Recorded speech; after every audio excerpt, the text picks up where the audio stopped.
Berbahagia boleh dilambaikan tangannya. Baik, terima kasih.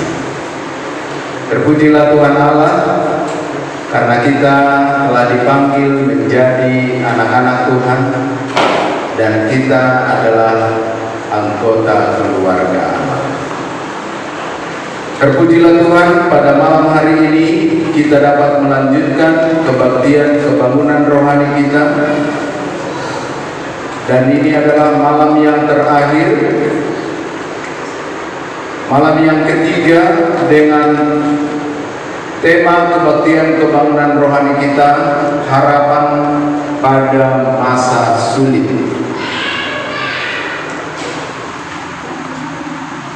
Malam hari ini adalah malam ketiga dengan judul pertobatan. Dalam Matius 3 ayat 2, Yohanes menyerukan, bertobatlah, sebab kerajaan surga sudah dekat. Ini juga yang saya serukan pada malam hari ini, supaya kita melewati masa sulit dalam pengharapan pada masa sulit.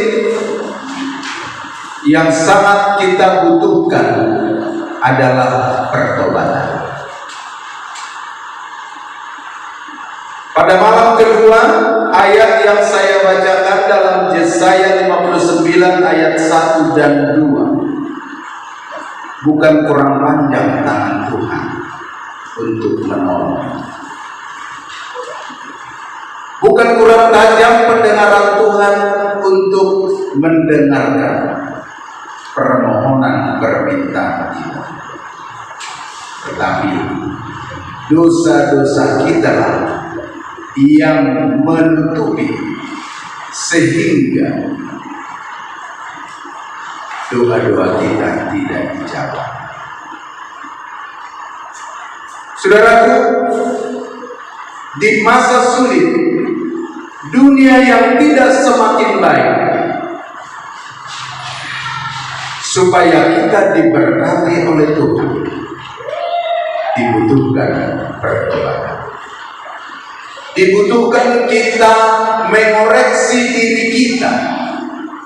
Apa yang kita lakukan setiap hari. Kita sudah belajar tentang pelajaran rumah tangga. Bagaimana rumah tangga kita setiap hari. Apakah kita suami istri saling mengasihi?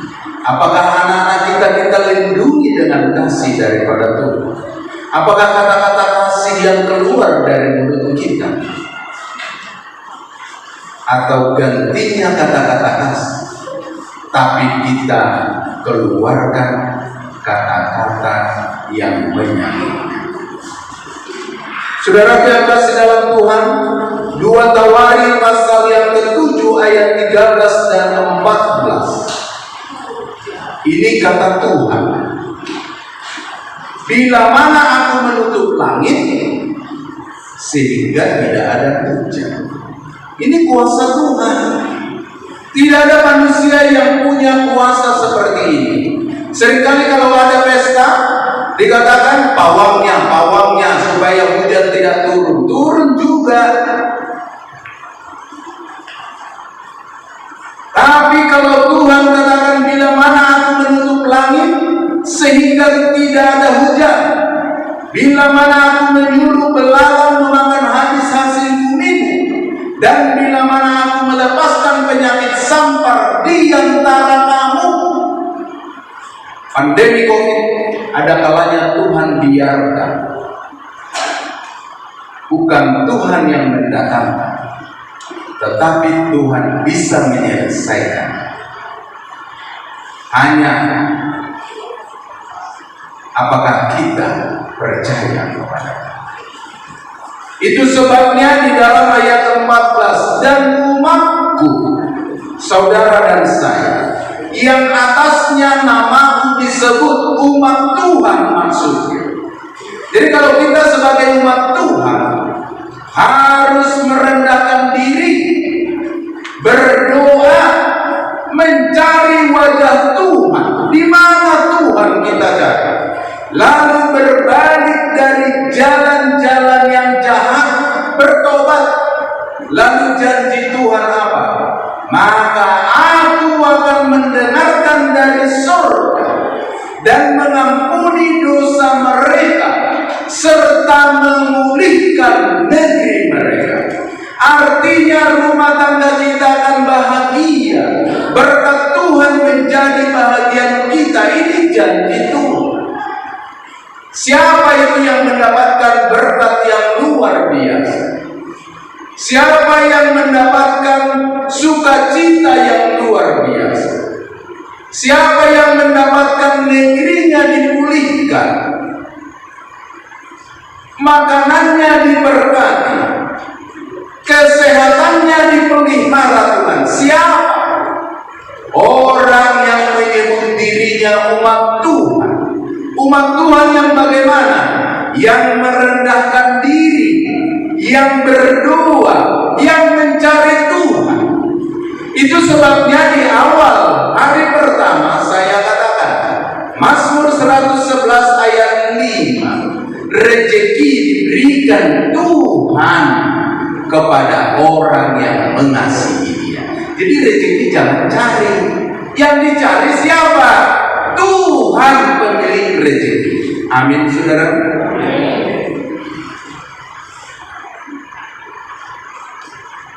Pertobatan. Jadi hidup umat pengharapan itu, ya, harapan pada masa sulit ini, kita sebagai umat pengharapan, hidup kita harus bagaimana? Roma 12 ayat 1 dikatakan, karena itu saudara-saudara, demi kemurahan Allah, aku menasihatkan kamu supaya kamu mempersembahkan tubuhmu sebagai persembahan yang hidup, yang kudus, yang berkenan kepada Allah. Itulah ibadah yang sejati. Saudara-saudara, ibadah yang sejati bukan karena pakai sepatu yang mahal, bukan karena pakai jas seperti pendeta segala datang di gereja. Sekalipun itu penting, karena kita mau menghadap Tuhan, perlu dengan korban. Jangan pakai sandal. Sandal itu kita pakai ke kamar mandi. Bayangkan kondisi kamar mandi. Tapi kita datang mau menghadap Tuhan. Tapi bukan berarti kalau sudah pakai jas, sudah itu ukurannya. Tapi dikatakan, apa dikatakan? Persembahkanlah tubuhmu menjadi persembahan yang hidup, jangan persembahan yang mati. Saudara tahu persembahan yang mati? Saudara pernah melihat mayat berjalan? Saya pernah, ngeri sekali.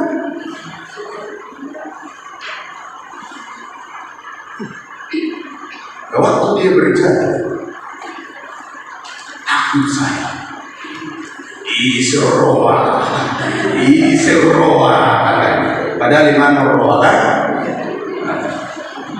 Keluar kata-kata, kurang ajar, kubunuh kau, kuhancurkan kau, menghancurkan padahal tenaganya pun sudah habis.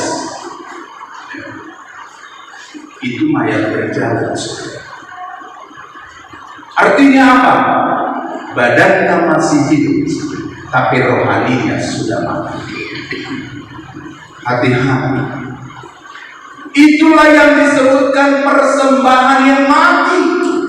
Oleh karena itu, persembahkanlah tubuhmu menjadi persembahan yang hidup, yang kudus, yang berkenan kepada Allah. Baru saja malam kedua kita pelajari makanan yang kita masukkan di tubuh kita adalah makanan yang sehat. Minuman yang kita masukkan di dalam tubuh kita adalah minuman yang sehat. Janganlah kamu menjadi serupa dengan dunia ini, tetapi berubahlah oleh pembaharuan budimu, sehingga kamu dapat membedakan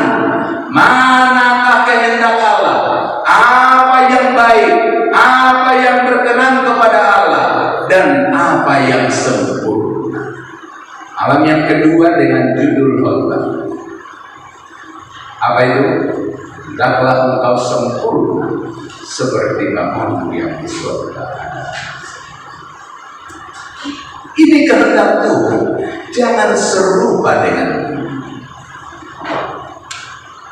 Oleh sebab itu, supaya tidak serupa dengan dunia, harus bertobat.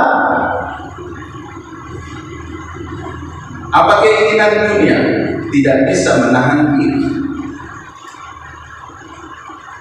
Sedikit kita dilewati di mobil kita, agak dimereng sedikit, kita sudah emosi, tidak bisa menahan diri. Ya, itu perlu bertobat. Sedikit kita tidak disiapkan makan oleh istri kita, sudah marah-marah, itu perlu bertobat. Sedikit anak kita tidak mengikuti apa yang kita katakan, sudah pindah ke pembinaan rumah kita, itu perlu bertobat. Oleh karena itu dikatakan, apa kata Tuhan dalam Matius 28 ayat 19? Karena itu pergilah, jadikanlah semua bangsa muridku. Saya datang di amplas jemaat Jordan supaya kita semua murid Yesus.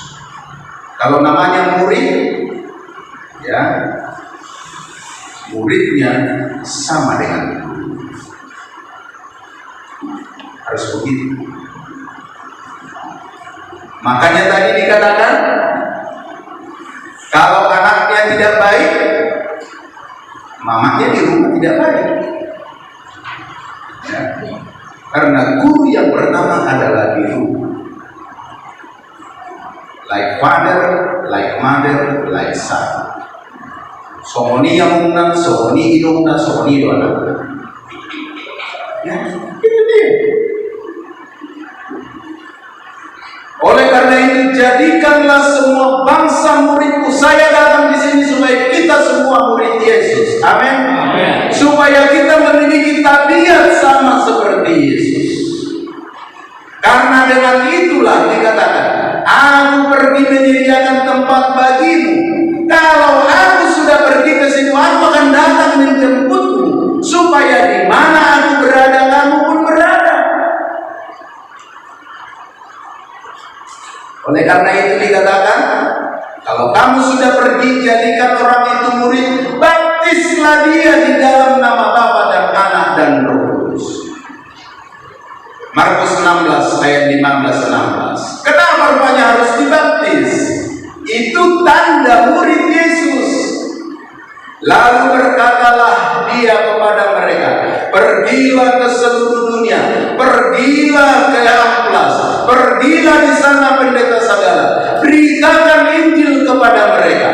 Siapa yang percaya, ayat 16, dan mau dibaptis akan diselamatkan.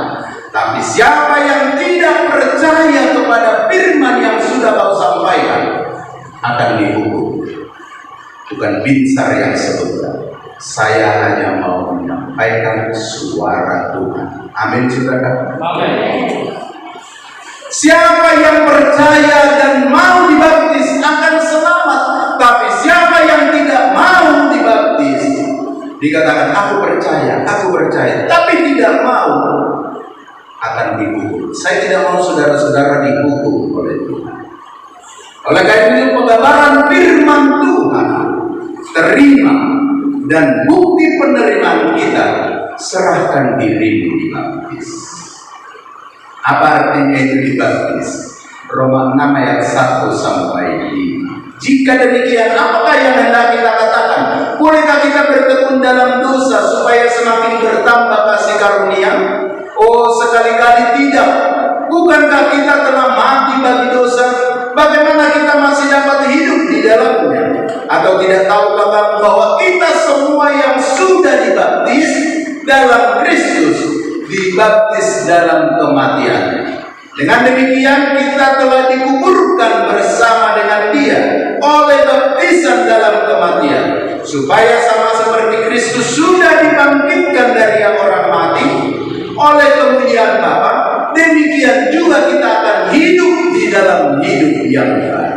Sebab jika kita telah menjadi satu dengan apa yang sama dengan kematian Kristus, kita juga menjadi satu dengan apa yang sama dengan kebangkitan Kristus.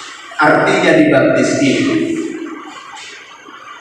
baptisan itu diselamkan, dikuburkan di dalam air.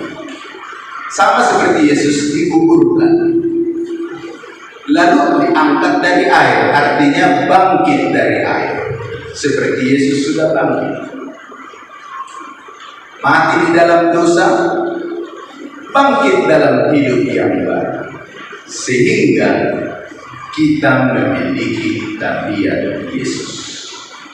Ini kisahnya di Alkitab. Ada seorang yang bernama Nikodemus. Nikodemus ini, dia juga mau supaya masa-masa sulit, kesulitan, kesusahan ini akan dia lalui, dan dia memiliki kebahagiaan sama seperti kita. Semua kita mau hidup bahagia. Lalu Nikodemus ini mencari kebahagiaan. Lalu dia datang kepada Yesus pada malam hari.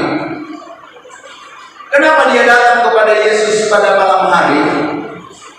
Ya, karena dia adalah seorang pemimpin agama. Dia memiliki banyak harta.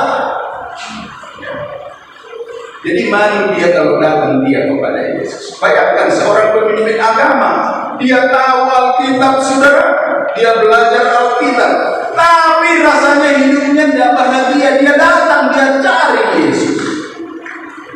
Lalu malam hari dia datang, karena kalau dia lihat, oh, ada orang pergi menemui Yesus, padahal dia adalah pemimpin agama, nanti kalah malu dia. Lalu dia adalah seorang yang kaya, apalagi yang kurang. Lalu mereka berbincang. Dia mencari kebahagiaan. Kalau kita baca di dalam Yohanes 3 ayat 3, lalu Yesus bercakap-cakap. Dia mau mencari keselamatan. Bagaimana supaya aku bahagia? Lalu jawab Yesus kepada Nikodemus, kata, aku berkata kepadamu, Nikodemus, sesungguhnya jika seorang tidak dilahirkan kembali, ia tidak dapat melihat kerajaan Tuhan. Apa artinya harus lahir kembali? Ingin di sini Nikodemus, aku kan sudah tua, sudah pemimpin agama, kok dibilang supaya masuk surga itu harus lahir kembali? Lalu dikatakan, bagaimana aku bisa masuk ke rahim ibuku? Aku sudah tua. Apa artinya itu? Inilah percakapan mereka. Lalu dalam percakapan itu, untuk mendapatkan kebahagiaan sejati, artinya kita harus dilahirkan kembali. Itu boleh baca nanti dalam buku Yohanes pasal yang ketiga. Baca nanti cerita pertemuan Nikodemus dengan Yesus. Jadi untuk mendapat kebahagiaan sejati, kita harus dilahirkan kembali. Ini kata Yesus kepada Nikodemus. Nikodemus bingung, kok bisa masuk lagi aku ke rahim ibu? Apa artinya lahir kembali? Jawab Yesus ayat 3, lahir kembali. Aku berkata kepadamu Nikodemus, sesungguhnya jika seseorang tidak dilahirkan oleh air dan roh, dilahirkan oleh air dan roh, dia tidak masuk ke dalam surga. Kalau seseorang tidak dilahirkan dari air dan roh, tidak masuk surga. Itulah artinya dilahirkan kembali. Bukan masuk ke rahim ibunya, tapi harus dilahirkan oleh air dan roh. Apa artinya? Yesus berbicara tentang pertobatan melalui kuasa Roh Kudus. Dilahirkan oleh roh sama dengan pertobatan. Seseorang bisa bertobat dari penjudi, dari peminum minuman keras, hanya dengan pertolongan Roh Kudus. Bapak saya kalau dia duduk cerita, dia dengarkan KKR seperti ini. Lalu dia katakan, Tuhan, aduh bagus sekali pekabaran firman Tuhan. Tapi Tuhan, saya seorang peminum yang keras, saya peminum yang hebat, saya juga Tuhan pengen judi, apa yang bisa saya lakukan? Tapi dia katakan, Tuhan, aku mau masuk surga, tolong saya Tuhan, supaya saya bisa meninggalkan minuman keras, saya tinggalkan perjudian saya. Dia punya tekad, saya mau masuk surga. Lalu Roh Kudus bekerja, dia tinggalkan semua. Itu hanya bisa bertobat kalau Roh Kudus. Itulah artinya dilahirkan oleh Roh sama dengan pertobatan. Pertobatan hanya dapat dengan kuasa Roh Kudus. Lalu yang kedua, apa artinya dilahirkan dengan air? Yesus berbicara dengan pertobatan melalui kuasa Roh Kudus. Dilahirkan air artinya baptisan. Apa itu baptisan? Ya masuk ke dalam air. Seperti buku Roma pasal 6 ayat 1 sampai 5 tadi. Dibaptis. Sama seperti Yesus dikuburkan, kita juga akan dikuburkan di dalam air. Sama seperti Yesus bangkit, kita juga akan diangkat bangkit dari air. Lalu kita memiliki hidup yang baru. Dibaptis itu artinya dilahirkan. Ini ada satu kisah. Yang Wira adalah seorang ibu yang hidup di Afrika Tengah. Apa yang terjadi? Ibu ini mendengarkan KKR seperti ini. Dia juga belajar Alkitab. Dia membaca Alkitab. Jadi waktu dia dengarkan pekabaran Tuhan, di rumah dibuka-buka lagi Alkitabnya, dibaca lagi. Betulnya hari Sabat ini, betulnya ada makanan haram. Oh betulnya kita tidak boleh minum minuman keras, alkohol. Dia pelajarilah ini secara mendalam. Lalu dia mengerti firman Tuhan. Saudara tahu, dalam kisah itu dia memiliki satu perubahan. Dia tidak masak lagi daging babi seperti pelajaran kita kemarin. Dia tidak bikin lagi kopi sama suaminya. Dia tidak bikin lagi ada anggur yang memabukkan. Lalu suaminya bingung. Kok bisa istri saya berubah? Apa yang terjadi? Lalu marahlah suaminya. Hei istriku, aku tidak mau ada agama baru di rumah ini ya. Jikalau kamu terus belajar Alkitabmu itu, akan kubunuh kau. Aku jadi gak makan enak lagi di rumah ini. Yang selama ini dia rasa enak makannya itu kan. Dia selalu bawa tua ke rumah, ya. Dia selalu lakukan. Tapi sekarang ini berubah. Lalu dia bilang, aku tidak mau agama baru ya. Kalau kamu baca-baca lagi Alkitabmu itu, akan kubunuh kau. Diancam istri.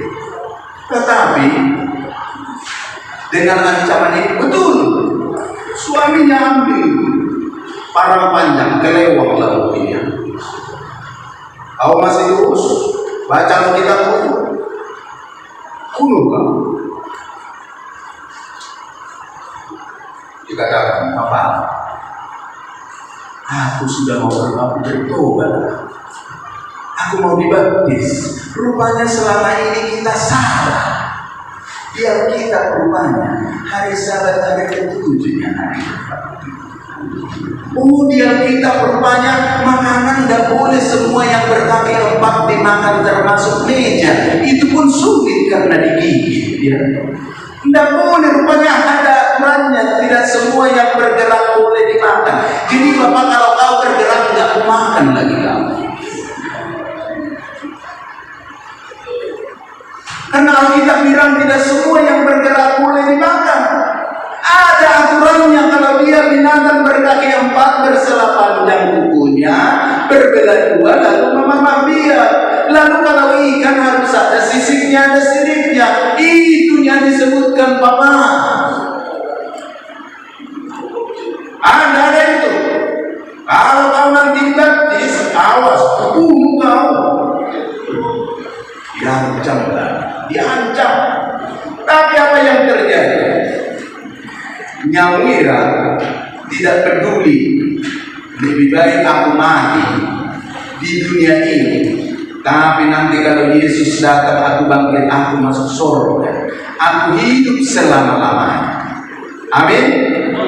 Dia baca itu Mazmur 90 ayat 9-10. Umur manusia yang dilahirkan perempuan 70 tahun. Kalau dia kuat 80 tahun, hanya untuk itu. Padahal aku sudah tua. Kalau hanya untuk itu aku hidup, untuk apa hidup ini? Aku mau kebahagiaan yang abadi. Ada kehidupan yang kekal, yaitu di mana tidak ada lagi kematian, tidak ada lagi penderitaan, tidak ada lagi ratap tangis, dan ada medah cikoting. Lalu apa yang dilakukan? Dia katakan, dia datang kepada pendeta. Dia mengaku dosanya. Dia katakan, pendeta, saya meninggalkan semua yang selama ini sudah saya salah. Tidak tahu saya, rupanya itulah yang benar yang dihotbahkan itu. Hari Sabat adalah hari perbaktian. Makanan tidak semua boleh dimakan. Ada rupanya ini. Saya mau hidup benar. Saya mau bertobat. Pendeta, saya mau dibaptis. Lalu dibaptis lagi. Dibaptis. Setelah dibaptis, pulanglah dia ke rumahnya. Lalu suaminya melihat, ini wanita ini heran aku lihat ini. Sudah kuancam, sudah kubilang pembunuh, tapi dia masih berani-beranian dia dibaptis. Lalu ditanya, sini dulu kamu. Boruni Raja, kata Pak Madoro tadi katanya. Boruni Raja, sini dulu kamu. Kenapa Bapak sayang? Karena dia sudah berubah. Biarpun dimarahi, dia tetap kata-katanya sudah bagian Yesus. Kenapa Bapak? Jangan marah-marah kau, jangan marah-marah kau. Ya, cinta-cintamu katanya gitu. Lalu heran bapaknya, apa ini? Lalu saudara tahu, ini berani lagi dibaptis padahal sudah mau bilang kuancam, mau kubunuh. Lalu dengan keberanian istri, dengan perubahan yang terjadi, terjamalah hati suaminya. Tidak jadi dia bunuh istrinya. Tidak jadi. Dalam kisah itu dikatakan, dia pun ikut bertobat. Amin, saudaraku. Amin. Pertanyaan, mengapa baptisan demikian penting? Sehingga seorang yang rela untuk dibunuh pun dia harus dibaptis. Kenapa? Saudara-saudara, alasannya yang pertama, kalau baca Alkitab, di Alkitab ini kalimat baptisan itu ada 80 kali. Hanya 3 kali pun disebutkan, itu sudah hal yang sangat penting. Tapi masalah baptisan ada 80 kali disebutkan di Alkitab ini. Itulah pentingnya baptisan itu, Bapak, Ibu, orang-orang muda, anak-anakku. Dan di Alkitab ini juga Yesus sendiri pun dibaptis. Nanti akan kita lihat. Karena baptisan itu juga adalah pesan daripada Yesus. Makanya dikatakan, pergi kamu ke seluruh dunia, baptislah mereka. Siapa yang percaya dan dibaptis akan selamat. Itu perintah Yesus. Jadi kalau disebutkan ini baptisan, jangan remeh. Itu bukan firman dari mulut pendeta saja, tapi itu adalah firman. Dan baptisan ini ada hubungannya dengan keselamatan. Itulah pentingnya, saudara. Siapa yang percaya dan dibaptis, Markus ayat 16 ayat 15-16. Siapa yang percaya dan dibaptis, siapa yang percaya kepada firman Tuhan yang sudah dihotbahkan itu dan mau bertobat dan dibaptis akan selamat. Jadi baptisan itu ada satu-satunya keselamatan. Baptisan adalah tanda kita menerima Yesus. Itulah pentingnya baptisan. Itulah yang mendorong Nyawira, walaupun diancam suaminya, dia dibaptis. Yohanes 3:5 kembali saya baca. Jika seorang tidak dilahirkan dari air dan roh, ia tidak dapat masuk dalam kerajaan. Pentingkah baptisan itu? Sangat penting.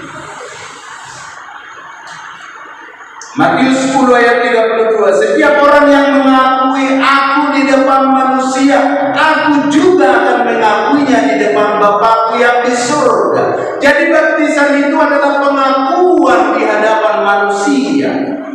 Kita tidak takut. Nyawira, dia katakan baptislah aku. Artinya baptisan itu adalah menyaksikan, saudara-saudara, lihatlah, aku sudah bertobat. Saat ini aku akan dibaptis. Aku akan dikuburkan manusia lama. Kalau tadinya aku masih berbakti, hanya hari Minggu lah perbaktian menurut yang saya tidak begitu lagi. Rupanya di Alkitab ada sahabat. Selama ini rupanya aku tidak tahu, masih kumakan semua apa yang sesuka hati. Rupanya tidak boleh, harus ini kukuburkan lagi itu semua. Aku nanti akan hidup yang baru. Lihatlah saudara-saudara, bukan seperti manusia lama lagi aku akan muncul. Itulah artinya baptisan itu. Setiap orang yang mengaku aku di depan manusia, kata Tuhan, aku akan mengakui dia di depan Bapakku yang di surga. Jadi kalau kita sudah dibaptis, kalau Tuhan nanti datang, inilah dulu yang dibaptis, yang sudah menerima Yesus di KKR yang ada di Amplas. Haleluya, puji Tuhan. Kita masuk surga akan diakui oleh Yesus karena kita menerima Dia sebagai juru selamat. Lalu kalau dibaptis dalam Matius 3 ayat 17, pada waktu Yesus dibaptis, diselamkan di Sungai Yordan oleh Yohanes Pembaptis, lalu terbuka langit. Nanti baca Matius pasal 3.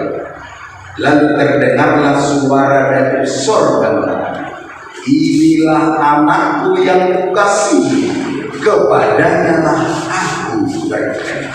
Jadi kalau orang yang sudah dibaptis, karena dia sudah mengalami pertobatan, dia meninggalkan semua dosa-dosanya, Tuhan katakan, inilah anakku, kepadanya aku berkenan. Artinya Tuhan sudah berkenan dengan kita. Kita sudah disebut jadi anak Allah. Luar biasa. Kemarin kita sudah pelajari seorang hamba di rumah atau pembantu. Dia boleh menonton televisi, dia boleh buka kulkas, lalu ambil makanan dari kulkas. Dia ada sepeda motor, boleh dia pakai untuk pergi ke Indomaret mau beli sesuatu. Tapi dia tidak boleh memiliki karena dia bukan anak. Tapi kalau dia sudah anak, kulkas dan isinya miliknya, televisi dan siarannya miliknya, motor dia punya, mobil dia punya, rumah dia punya, semua miliknya kalau dia sudah menjadi anak. Lalu dikatakan kalau kita sudah dibaptis, Yesus Tuhan katakan, inilah anakku yang kukasihi, kepadanya lah aku berkenan. Artinya kalau ada masa sulit, lewat. Kalau ada masalah, lewat. Jangan takut kesusahan.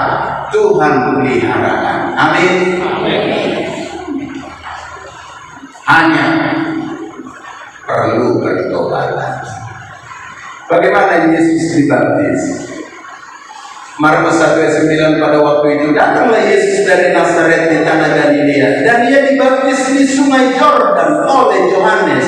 Di Sungai Yordan itu dipiring atau dibaskom? Atau tanya dulu, ibu-ibu, sungai itu dibaskom atau dipiring? Ya di sungai. airnya banyak atau sedikit? Banyak, tapi kalau di baskom kan sedikit, ya, atau di piring sedikit. Lalu Yohanes 3:23, akan tetapi Yohanes pun membaptis juga di Ainon dekat Salim, sebab di situ banyak air dan orang-orang datang ke situ untuk dibaptis. Jadi bukan hanya Sungai Yordan tempat baptisan, artinya airnya banyak. Airnya banyak. Inilah Sungai Yordan. Saya sudah pergi. Dulu ini memang sungainya deras, tapi kalau sekarang di mana-mana kita lihat sungai sudah jadi kecil-kecil. Begitu juga lah Sungai Yordan waktu kami pergi ke Yerusalem. Lalu Yesus segera keluar dari air. Pada waktu ia sudah selesai dibaptis, Yesus sudah dikeluar dari air setelah dia dibaptis. Langit terbuka. Lalu dikatakan, inilah anakku yang kukasihi, kepadanya aku.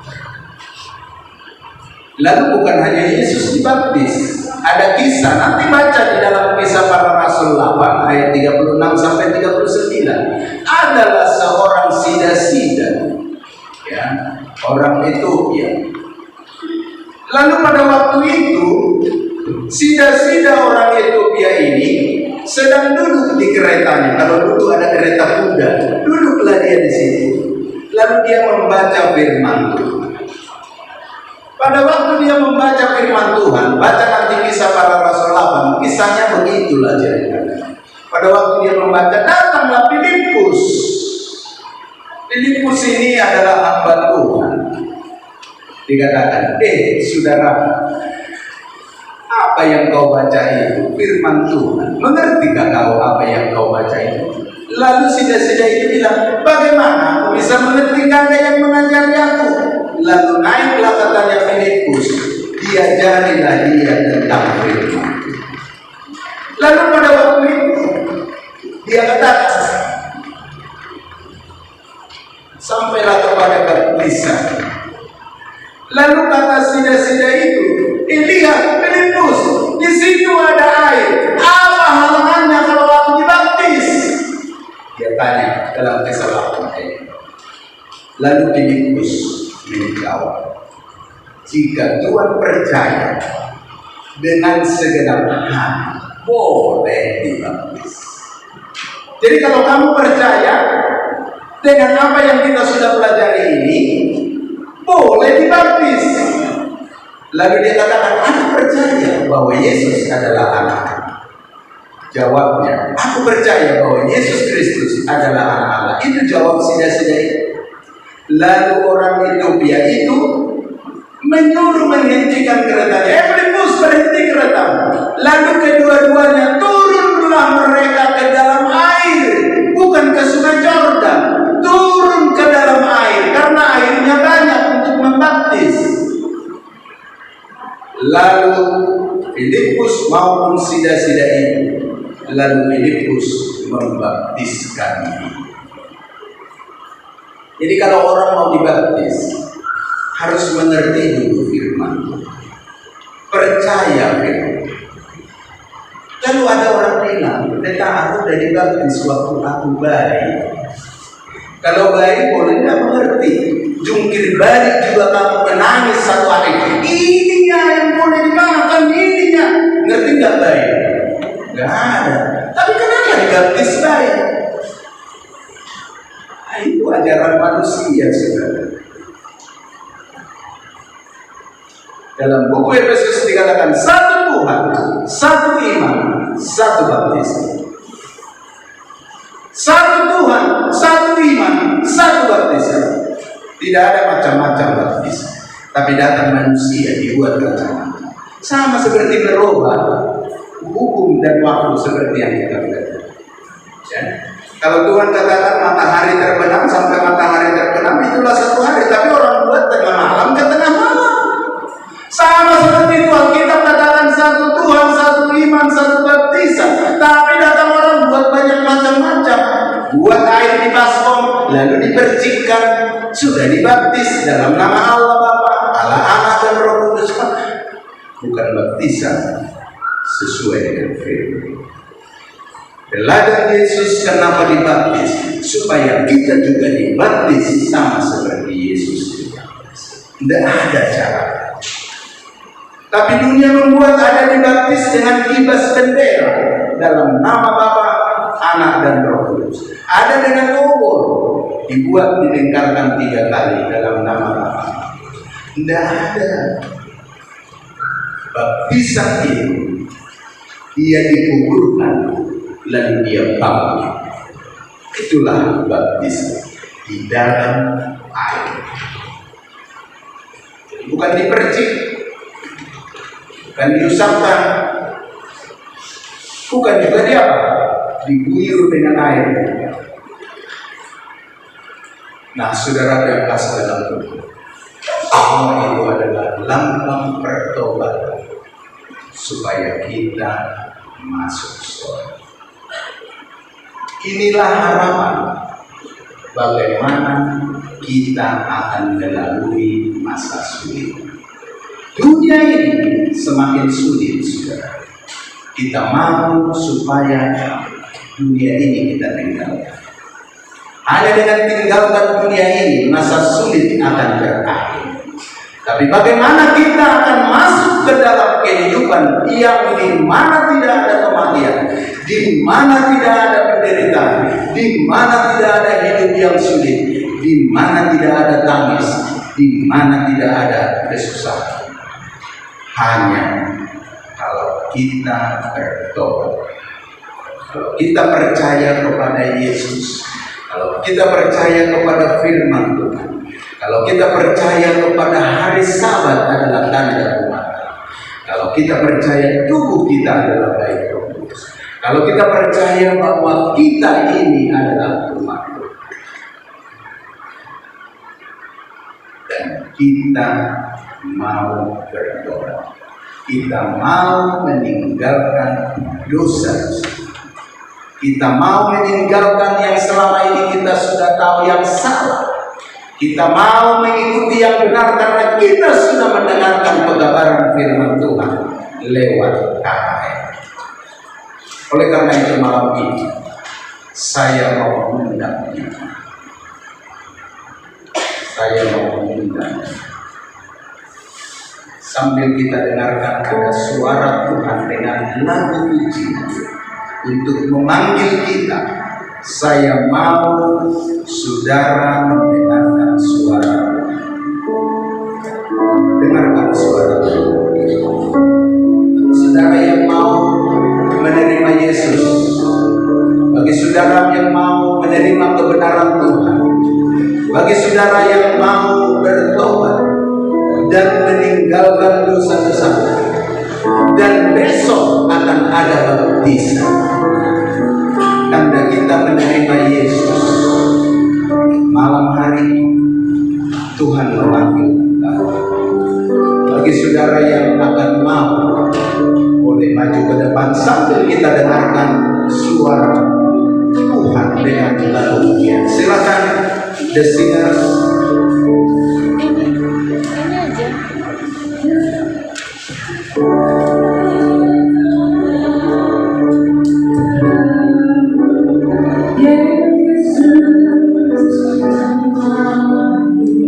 Ini adalah panggilan Yesus. Dia memanggil kita semua.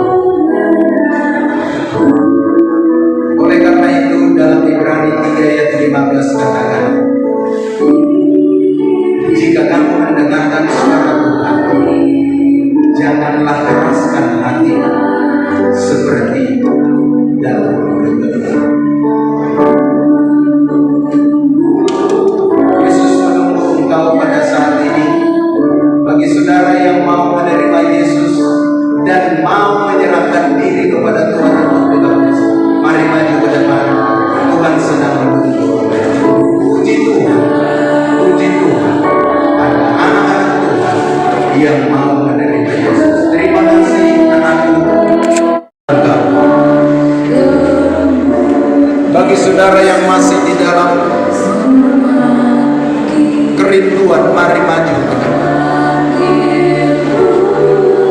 Sebagaimana Yesus sudah dibaptis, kita pun harus dibaptis. Amin. Amin. Haleluya. Sesungguhnya Yesus itu dibaptis bukan karena dia berdosa. Dan pada waktu dia datang kepada Yohanes, dia katakan, Yohanes baptiskan aku. Tapi Yohanes katakan, jangan Tuhan, akulah yang patut dibaptis. Tapi Yesus katakan, biarlah hal itu terjadi, supaya genaplah kehendak Allah. Oleh karena itu, bagi anak-anak Tuhan yang sudah mau dibaptis, Anda sudah menggenapi kehendak Tuhan di dalam diri.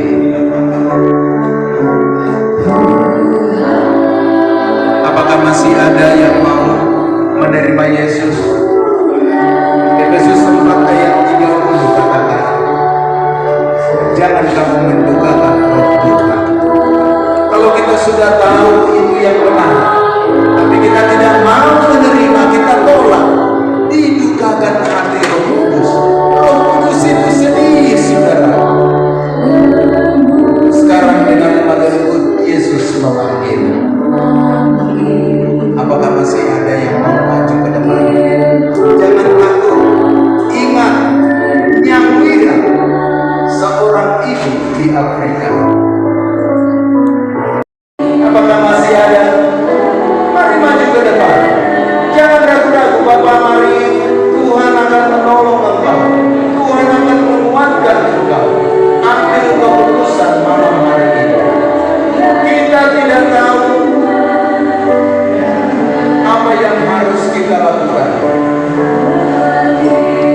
Jika seorang tahu bagaimana harus berbuat baik, tetapi ia tidak melakukannya, dia berdosa. Puji Tuhan. Haleluya. Terima kasih Bapak, Tuhan menguatkan, Tuhan memberkati. Puji Tuhan. Tuhan akan menyelamatkan. Boleh bergeser. Boleh bergeser. Boleh bergeser. Geser saya. Jadi geser saya. Oleh karena itu, kalau masih ada, Tuhan masih ada. Jangan keraskan hati. Kisah Rasul 22 ayat 16 katakan, dan sekarang mengapa engkau masih ragu-ragu?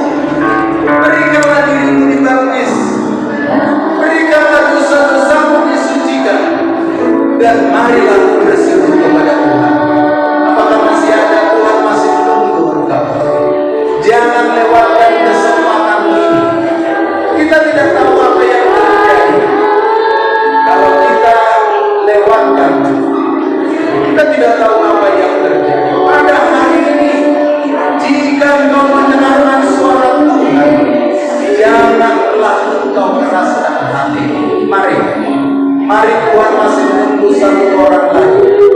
Jangan lihat temanmu, jangan lihat orang lain. Keselamatanmu adalah dalam dirimu. Mari.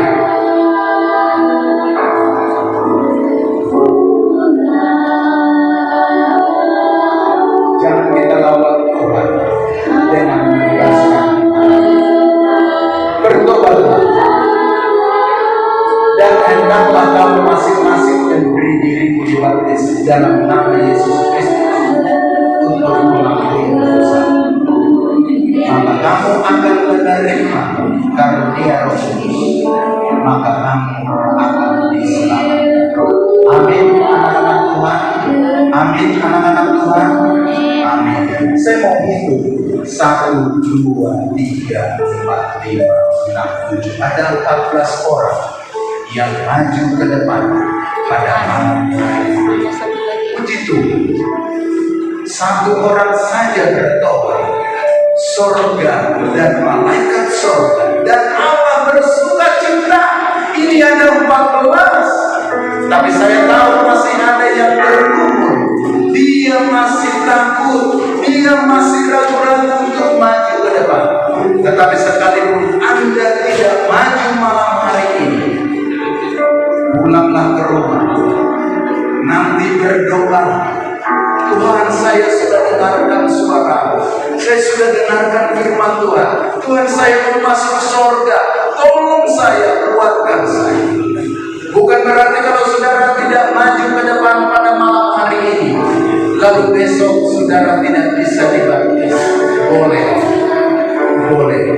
Tuhan lihat perbuatan saudara yang kasih dalam Tuhan.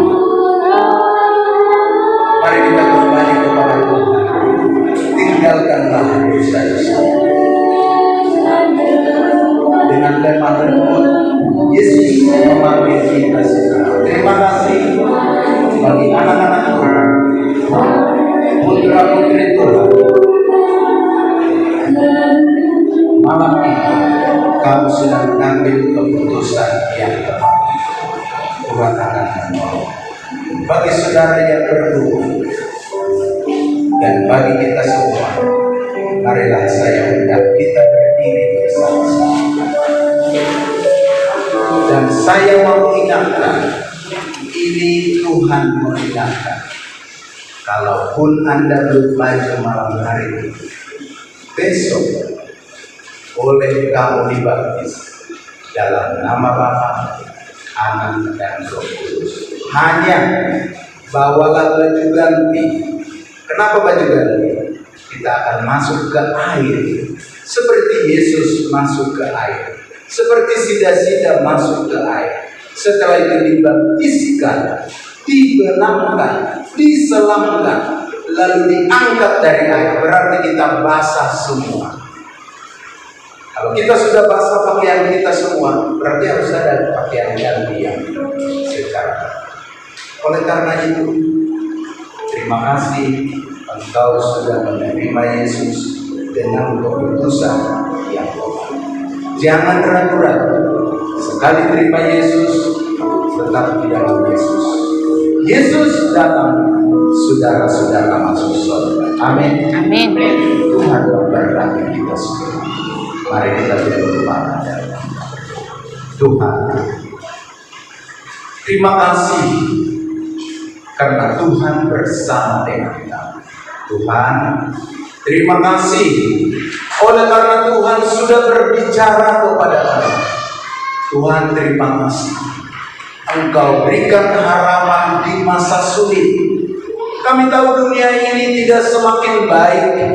Dunia ini semakin dan semakin sulit, Tuhan. Kami tidak mau hidup di dunia ini.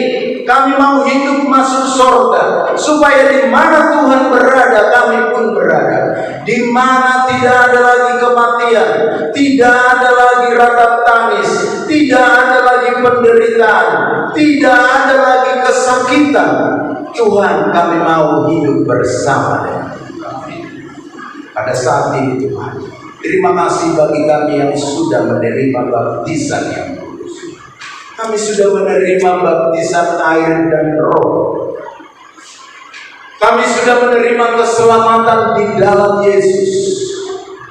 Tapi kami bersyukur Tuhan, oleh karena pekerjaan Roh Kudus, ada 14 orang yang sudah datang kepada maju ke depan mengakukan bahwa Engkaulah Allah mereka, menerima Engkau sebagai Tuhan dan Juru Selamat mereka, untuk mereka dibaptiskan besok hari, menyatakan iman mereka, meninggalkan dosa-dosa mereka, supaya mereka mau hidup kudus, hidup benar, hidup baik, dan hidup sesuai dengan kehidupan Yesus.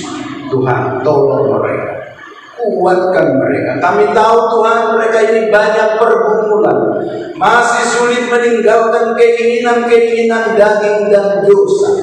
Tapi karena ada kuasa Roh Kudus, kuatkan mereka Tuhan, supaya mereka meninggalkan semua dosa-dosanya dan mereka hidup benar untuk dipersiapkan bagi kerajaan surga. Tuhan, berkati bagi saudara-saudara kami yang masih ada di tempat mereka sedang berdiri. Kami tahu mereka bergumul Tuhan, mereka sudah tahu kebenaran Tuhan. Bisa saja mereka takut kepada suami, takut kepada istri, takut kepada semua anggota keluarga. Tapi bagaimana yang Wira, seorang wanita di Afrika, dia tahu lebih taat kepada Tuhan dari kepada manusia, lalu dia dibaptis. Tuhan memberkati dan melindungi. Tuhan, besok masih ada kesempatan.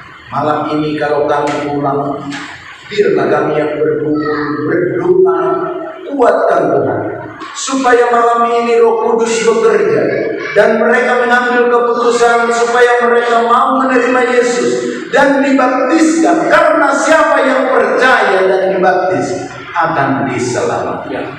Oleh karena itu Bapak, pulanglah bersama dengan kami, teguhkan iman kami, kuatkan kami yang berdua, berkati yang sudah mengambil keputusan malam ini.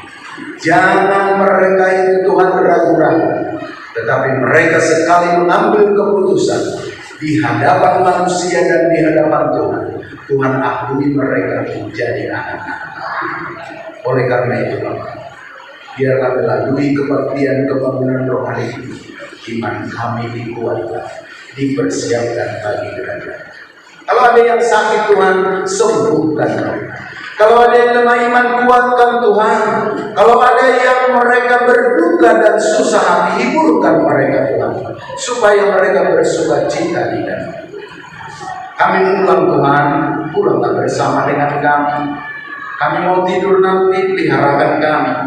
Besok kami bisa bangun dalam keadaan sehat, dan kami datang besok pagi di tempat ini bertemu dengan Tuhan.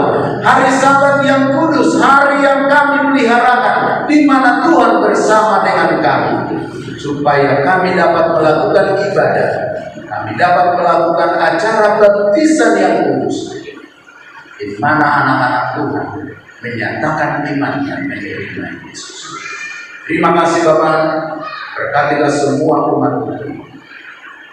Hanyalah kasih Allah Bapa, damai sejahtera dari Yesus, serta persekutuan Roh Kudus akan menyertai dan memberkati kita sekalian. Dalam nama Yesus kami berdoa. Amin. Terima kasih boleh duduk yang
Demikianlah dari kami acara pembangunan tabiat anak pada malam hari ini. Kita doakan mereka supaya tetap di dalam Tuhan dan menjadi anak yang menurut dan takut akan Tuhan. Terima kasih. Berdoa untuk anak-anak kita. Kita bersama. Bapa di surga, terima kasih Tuhan untuk segala kebaikan Tuhan bagi kami. Terima kasih buat guru anak-anak yang telah mengajari anak-anak kami. Mereka adalah harta yang berharga yang Kau telah titipkan bagi kami di tengah-tengah keluarga. Terima kasih Tuhan. Kiranya melalui tuntunan Roh Tuhan, Tuhan kiranya memberkati rumah tangga masing-masing kami, supaya kami boleh menjadi ayah dan ibu yang baik, memberikan teladan contoh yang baik buat mereka, sehingga pertumbuhan rohani mereka akan semakin lebih baik, semakin setuju dengan kehendak. Terima kasih Tuhan, biarlah Engkau memberkati mereka di masa pertumbuhan. Berikan kepada mereka akal budi, tambahkan kepada mereka penurutan, supaya mereka boleh menjadi anak-anak yang penurut, hormat kepada kedua orang tua, dan takut akan Tuhan. Berkati para guru yang telah mengajari mereka, berikan kesabaran, berikan kepada mereka hikmat, supaya dapat mengarahkan anak-anak kami menjadi orang-orang yang berguna, bukan saja untuk saat ini, tetapi boleh menjadi anak-anak yang masuk ke dalam kerajaan surga. Terima kasih Tuhan, terpujilah nama-Mu. Dalam nama Yesus kami sudah berdoa dan mengucap syukur. Amin. Amin.